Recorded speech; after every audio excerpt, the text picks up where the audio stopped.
नमस्कार, आपका स्वागत है मेरे चैनल हिंदी ज्ञान गंगोत्री में। आज हम पढ़ने जा रहे हैं विक्रमार्क, बुढ़िया और सराय रोहिल्ला। इसके लेखक है हरीश नवल। हरीश नवल जी का जन्म दिल्ली में 8 जनवरी सन 1947 में उनके ननिहाल नकोदर जिला जालंधर पंजाब में हुआ। दिल्ली विश्वविद्यालय से उन्होंने हिंदी साहित्य में MA, MLit तथा PhD की डिग्री प्राप्त की। उसके बाद पश्चात देशों में हिंदी भाषा तथा हिंदी व्यंग्य का प्रचार प्रसार किया। उनकी अनेक रचनाओं के लिए उन्हें पुरस्कार मिले। उनके पुरस्कारों के नाम इस प्रकार से हैं: युवा ज्ञानपीठ पुरस्कार, राष्ट्रीय गोविंद वल्लभ पंत पुरस्कार और अन्य पुरस्कार उन्हें दिए गए। आइए जानते हैं आज की इस कहानी के बारे में। विक्रमार्क, बुढ़िया और सराय रोहिल्ला। विक्रमार्क ने हट नहीं छोड़ा और एक बार फिर बेताल का शव पेड़ से उतार कंधे पर लादा और सदा की भांति मौन अपनी राह पर चल पड़ा। बेताल ने कुछ देर बाद कहा, मुझे तुम पर तरस आता है। तुम्हारा रास्ता काटने के लिए आज तुम्हें मैं तुम्हारी नगरी दिल्ली का एक किस्सा सुनाता हूँ। सराय रोहिल्ला। यहाँ पर बशेश्वर नाथ अपनी पत्नी और बच्चों के साथ रहता है। उसके 2 भाई हैं, एक बहन है और एक माँ है। माँ बहुत बूढ़ी हो चुकी है। इन तीनों बच्चों के होते हुए भी कोई भी बेटा बेटी उनका बोझ उठाने को तैयार नहीं है। इसीलिए माँ अपने भाई के यहाँ रहती है और भाई के यहाँ रहते समय कुछ सालों बाद भाई की मृत्यु हो जाती है। तब भाई का बेटा पत्र लिखकर सराय रोहिल्ला से उनके बेटे को बुलाता है कि आकर अपनी चल संपत्ति अपनी माँ को ले जाइए, क्योंकि वह भाई के दुख में अचल हो रही है। पत्र प्राप्त होता है और बशेश्वर नाथ माँ को लेने के लिए आ जाता है। माँ को अपने साथ ले जाता है और उनकी सेवा करता है। उस समय में उनकी पत्नी श्रीमती बशेश्वर वहाँ पर नहीं होती है, वो मायके गई हुई रहती है। पर 3 दिन बाद जब वो मायके से लौटती है तब देखती है कि बशेश्वर नाथ माँ की सेवा में लगे हैं, उनका टेम्परेचर गिन रहे हैं। ये देखकर वो बौखला जाती है और मानो जैसे उसकी छाती पर काला भुजंग लौट गया हो। लेकिन फिर भी वो अपने गुस्से पर काबू करती है और सिर्फ दिखावे के लिए हालचाल पूछती है, पैर छूती है और उसके बाद पति से कहती है कि तुम ही एक श्रावण बचे थे जो इसे यहाँ उठाकर लेकर आए। श्रवण कुमार के बारे में सब जानते हैं। तो श्रवण कुमार के जैसे बेटे बनकर तुम इन्हें क्यों लेकर आए हो?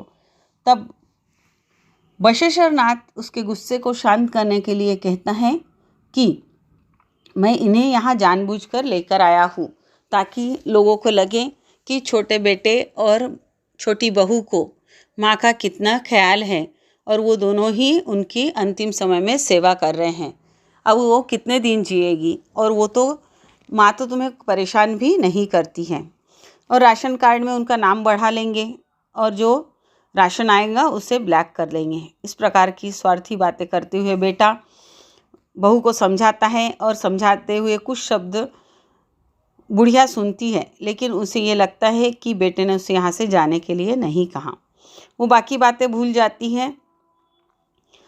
इस प्रकार से वो दोनों मिलकर बुढ़िया की सेवा करते हैं और सेवा करते समय कुछ समय के बाद बुढ़िया का शरीर और भी छिन्न हो जाता है और वो खुद के काम खुद नहीं कर पाती है।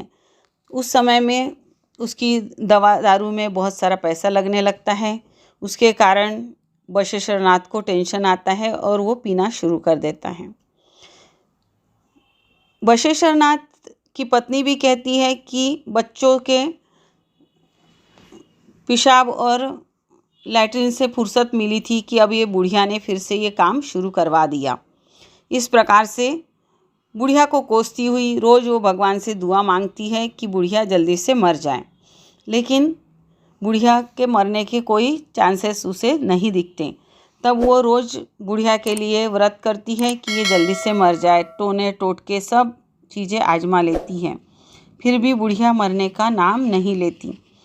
तब उसकी बहू एक ज्योतिष्य को बुलाती है और बुढ़िया के बारे में पूछती है कि वो कितने दिन जिएगी।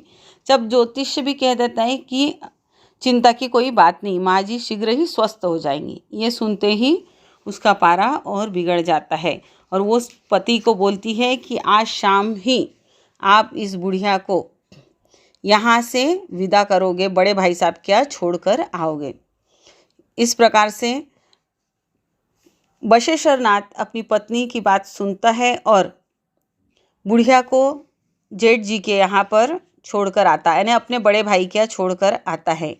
और 2 ही दिन बाद बशेश्वर नाथ को सूचना मिलती है कि माँ की मृत्यु हो गई। सारा परिवार, जहाँ पर माँ थी सिविल लाइन में एकत्रित होता है। पंडित बुलाए जाते हैं, हवन किया जाता है, विमान आता है, विमान को तीनों भाई मिलकर सजाते हैं। पटाखे, गुब्बारे, बुढ़िया के कफन के लिए नाना प्रकार की चीज़ें आती है, कपड़े, जूते, संदूक, बर्तन। जिसका सपना बुढ़िया ने जीवन भर देखा रहता है वो उसकी जीते जी उसे नहीं मिलता है। मृत्यु के बाद केवल लोगों को दिखाने के लिए ये सब चीज़ें लाई जाती है, बैंड बाजे बजवाए जाते हैं और धूमधाम से शव यात्रा निकलती है। शव यात्रा में गुलाल और फूल उड़ाए जाते हैं, सिक्के उड़ाए जाते हैं।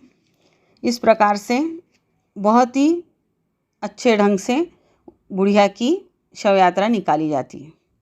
लेकिन जेठानी पछाड़ खाकर गिर जाती है, जेठ भी रोते रहते हैं।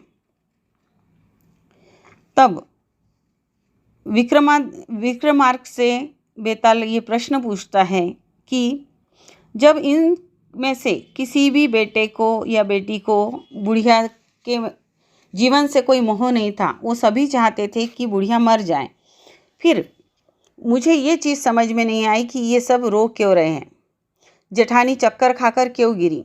तब विक्रमार्क बताते हैं कि जेठानी को कभी लगा नहीं था कि इतने सारे पैसे उसके खर्च हो जाएंगे। पैसों का खर्चा बहुत ज़्यादा हो गया, इस बात से के टेंशन से वो बेहोश हो जाती है, गिर जाती है। और जो जेठ है वो इसलिए रो रहे हैं कि वो फैशनेबल इंसान है और उनके बाल मुंडवा दिए गए हैं, इसीलिए वो अब मैं फ़ैशन कैसे करूँगा इस टेंशन से रो रहे हैं। और बशेश्वर नाथ जो है छोटा बेटा और उसकी पत्नी वो भी लगातार रो रही है। उसका कारण ये है कि बशेश्वर नाथ और उसकी पत्नी ये चाहते थे कि बुढ़िया की सेवा का सारा श्रेय उनको मिले, लेकिन जब तक बुढ़िया उनके घर में रही उसको मृत्यु नहीं आई और जैसे वो बड़े जेठ जेठानी के पास गई तो उसको मृत्यु मिली, इसीलिए सारा श्रेय उनको चला गया। सेवा हमने की और जेठ जेठानी को श्रेय चला गया, इस बात से दोनों पति पत्नी दुखी होकर रो रहे थे। तो इस प्रकार से यो विक्रमार्क का मौन भंग होता है और बेताल का शव छूटकर वापस उसी पेड़ पर चला जाता है। तो इस कहानी से हमें ये समझ में आता है कि किस प्रकार की संवेदनहीनता हमारे समाज में आ गई है। मनुष्य कितना संवेदनहीन होता जा रहा है। विधवा वृद्धा माँ के 3 संतानें होते हुए भी उनके जीवन यापन की व्यवस्था कोई करता नहीं है। और इस व्यंग कथा में लेखक ने बताया है कि जीते जी बूढ़ी माँ को भारी बोझ समझा गया और उनके मरने के बाद लोकाचार का दिखावा कर बूढ़ी माँ के शव यात्रा में अतिरिक्त व्यय किया गया, खर्चा किया गया। इस प्रकार दिखावे की दुनिया में प्रेम के रिश्ते मरते दिखाई दे रहे हैं। आशा करती हूँ आपको मेरी ये कहानी पसंद आई होगी, तो मेरे चैनल को लाइक, शेयर और सब्सक्राइब करना ना भूलें। धन्यवाद।